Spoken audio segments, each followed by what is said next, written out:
O título da mensagem de hoje é: o que é o verdadeiro tesouro?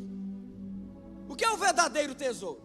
Vamos pensar o seguinte: é muito egoísmo da minha e da sua parte pensar o que verdadeiramente importa para nós, e você começa a pensar que o que é prioridade para você ao longo da semana, para muitas pessoas que estão à sua volta não é mais. Eu me lembro, um ano atrás, eu estava rigorosamente regrado em pedalar. Eu saía de casa às 5 da manhã, 5h30, 4h30 da manhã. E eu lembro que para algumas pessoas muito próximas a mim, quando eu compartilhava, me chamavam de louco. Não conseguiam entender, era uma prioridade naquele momento na minha vida. Tem muita coisa que quando você estabelece o seu padrão de prioridade, para as pessoas que estão à sua volta, é maluquice. Quem concorda comigo? Quem está comigo aqui? Por quê? Porque cada um, gente, tem uma forma de medir. Porque cada um tem uma prioridade na vida, essa é bem a verdade. Agora vamos pensar em qual é a verdadeira prioridade de Deus para a terra.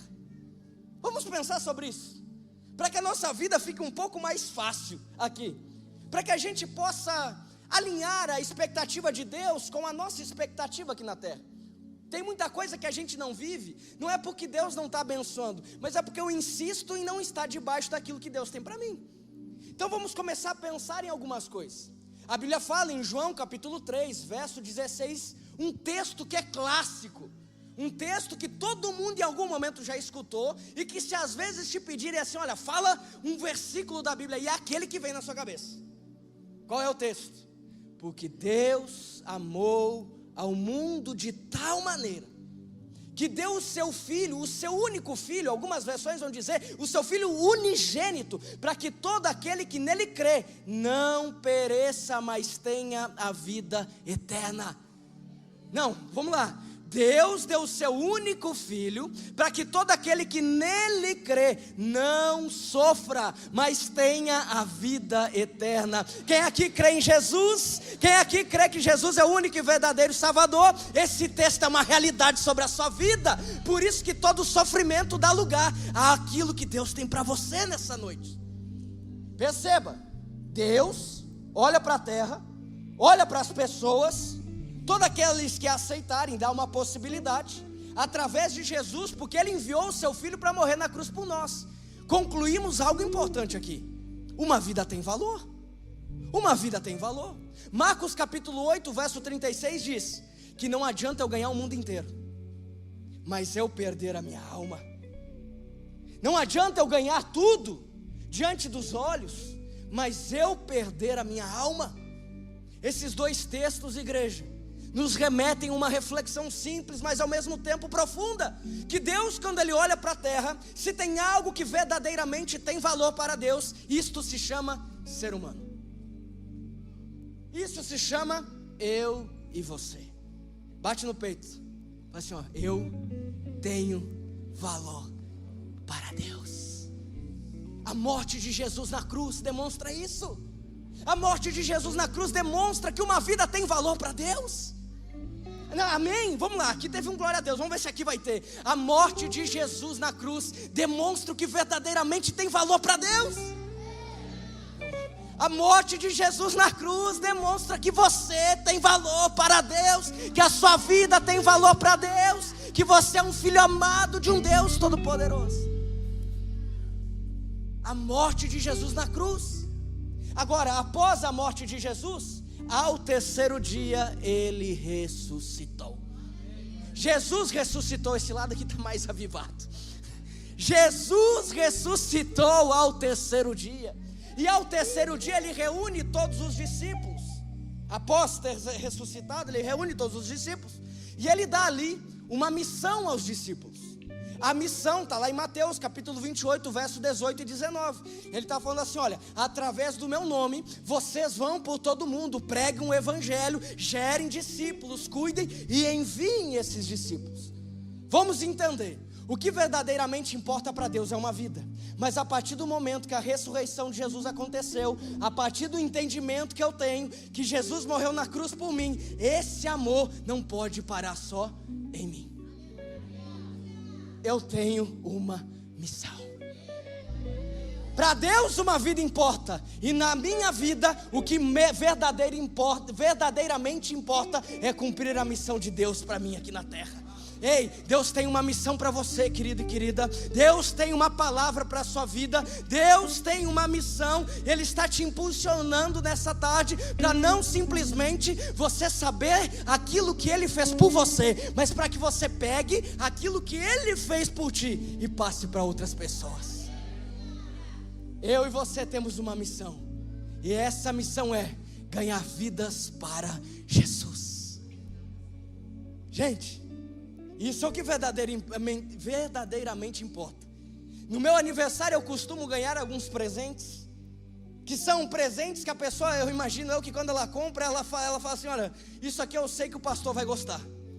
Então eu costumo receber camiseta de time, eu costumo receber café, mas eu também gosto de coisa que recebe no Pix lá.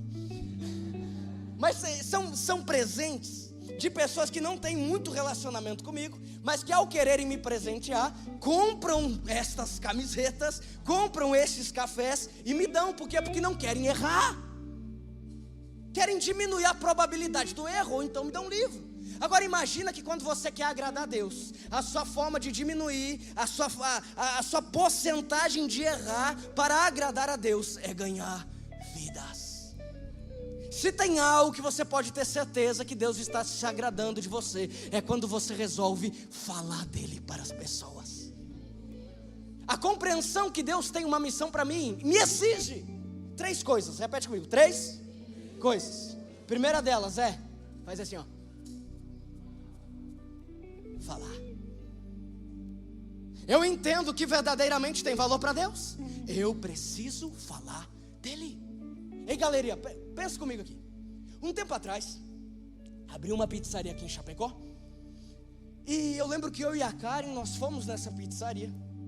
E a pizza era diferente, a massa era uma massa napolitana. Na época não tinha outra pizzaria assim com massa napolitana. Pastor, o que é massa napolitana? É massa, meu irmão. Era só diferente da pizza normal. E eu lembro que a gente foi lá, gostou, uma experiência diferente, comia com a mão o negócio, vai lá, lambuzava e tal, legal. Mas a pizza era boa. E naquela semana, naqueles dias, com quem eu ia conversar, eu falava assim: cara, você gosta de pizza? Sim, eu gosto. Cara, tem uma pizzaria aqui, irmão. Eu estava na casa de alguém, vamos comer o quê? Vamos comer uma pizza, porque crente gosta de comer pizza. Crente se reúne em casa para comer pizza. Você está dando glória a Deus, mas nunca convidou o pastor. Aí você está lá reunido, eu lembro que eu estava lá reunido, com os amigos, na casa dos outros. Falei assim: cara, nós vamos comer o quê? Não, nós vamos pedir uma pizza. Então pede em tal lugar. Mas não ganhava nada, não ganhava R$1. Mas eu queria proporcionar aos meus amigos a experiência que eu tive.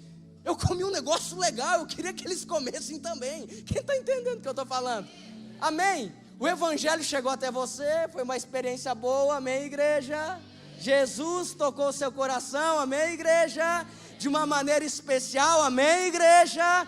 Deus mudou a sua história, amém, igreja? Então começa a falar dele para pessoas que você ama. Começa a querer divulgar para todo mundo.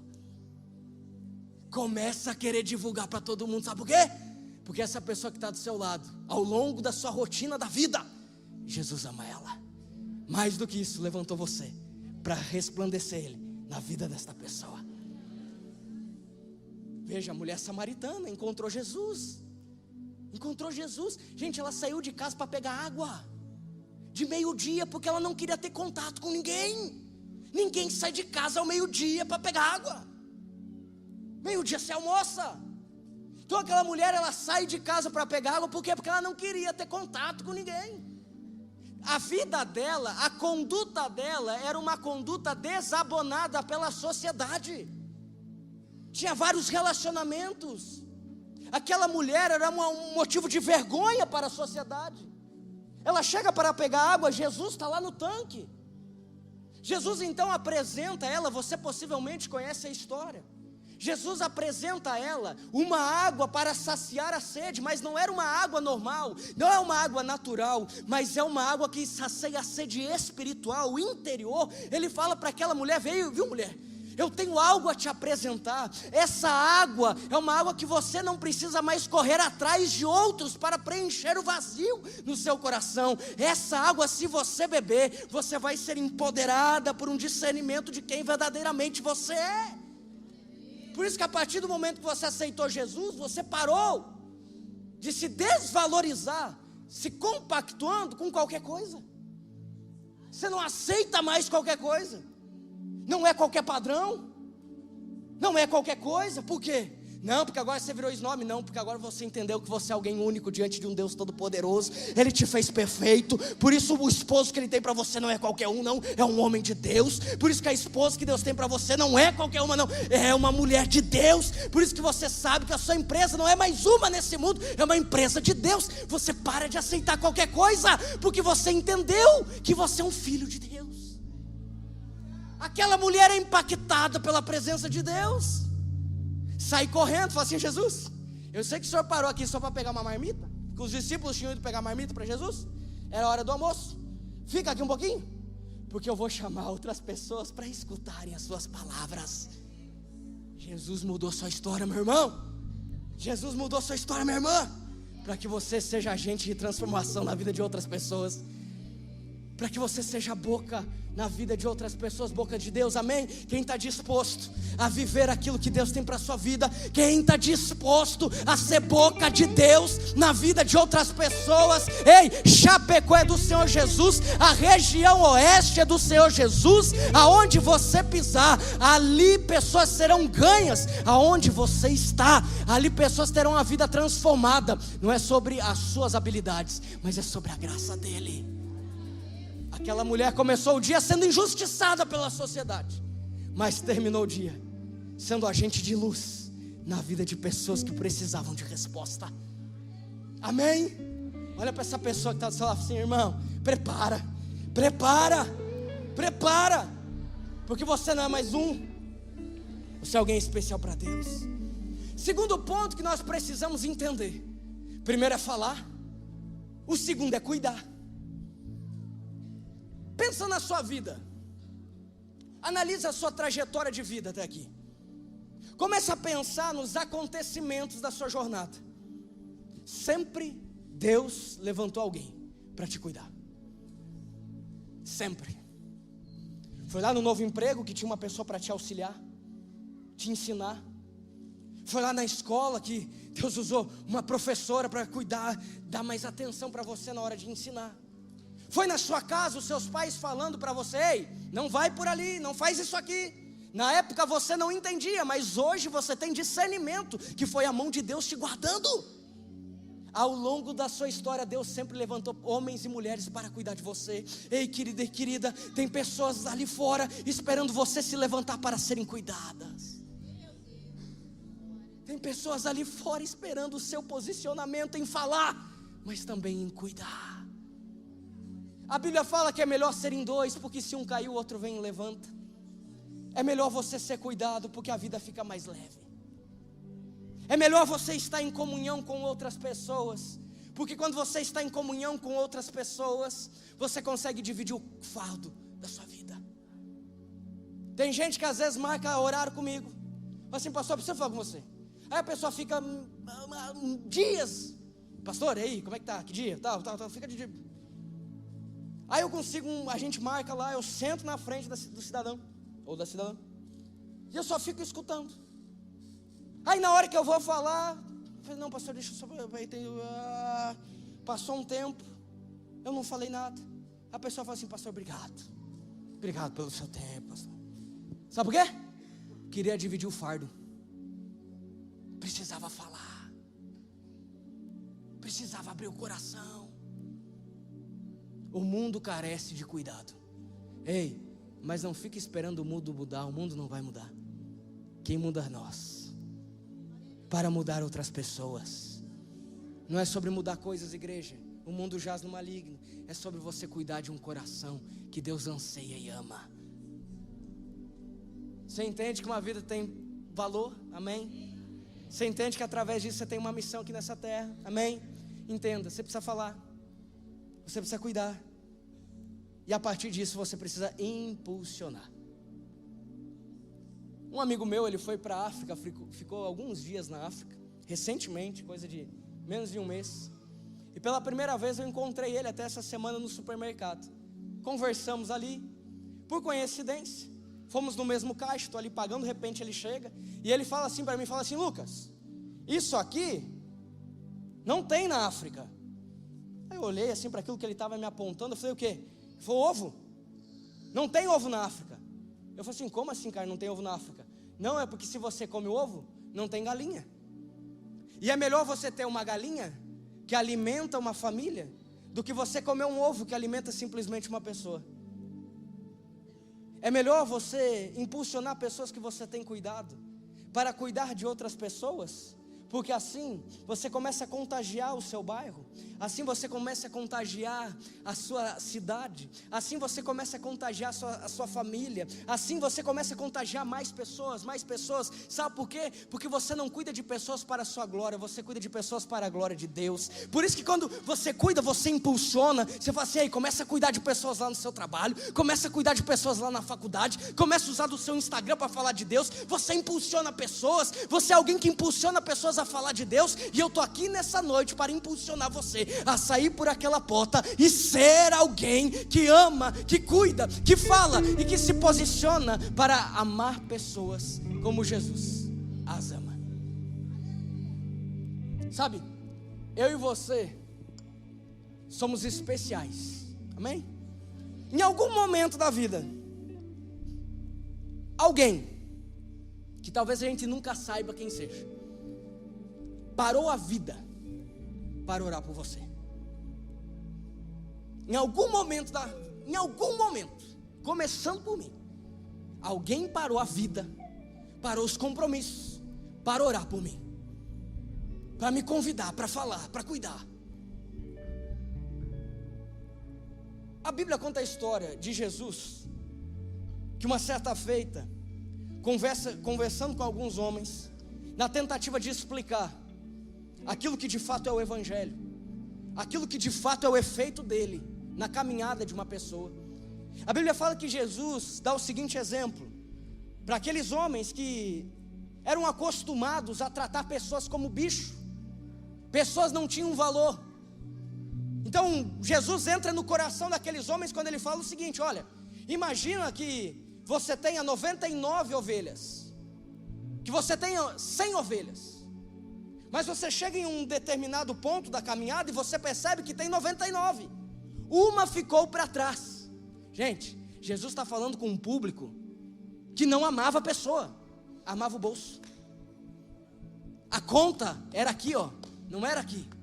Então Jesus fala assim: olha, imagina se você chega num determinado ponto da caminhada, tem 99, uma ficou para trás. Você está perdendo dinheiro, irmão. Você não deixa as 99 e volta a buscar aquela lá, por quê? Porque aquela tem valor. Aquela tem valor. Em algum momento alguém parou a jornada, voltou e cuidou de você. Em algum momento alguém abriu mão das prioridades para orar pela sua vida. Em algum momento alguém parou tudo que estava fazendo e falou assim: não, eu preciso orar. Preciso orar pelo meu filho, preciso orar pela minha filha, preciso orar pelo meu neto, preciso orar pelos meus bisnetos, ainda nem nasceram, mas estarão na igreja. Hoje o que está acontecendo aqui é fruto de oração de muita gente. Hoje o que está acontecendo aqui é fruto de oração de muitos e muitos anos. Agora, sabe o que vai acontecer aqui? A oração para que vidas possam pisar aqui ou em qualquer outro lugar, pela glória de Deus, porque a partir de hoje, você entende que você é alguém, alvo, alcançado pela graça de Deus, mas que deve ser usado para alcançar outras pessoas.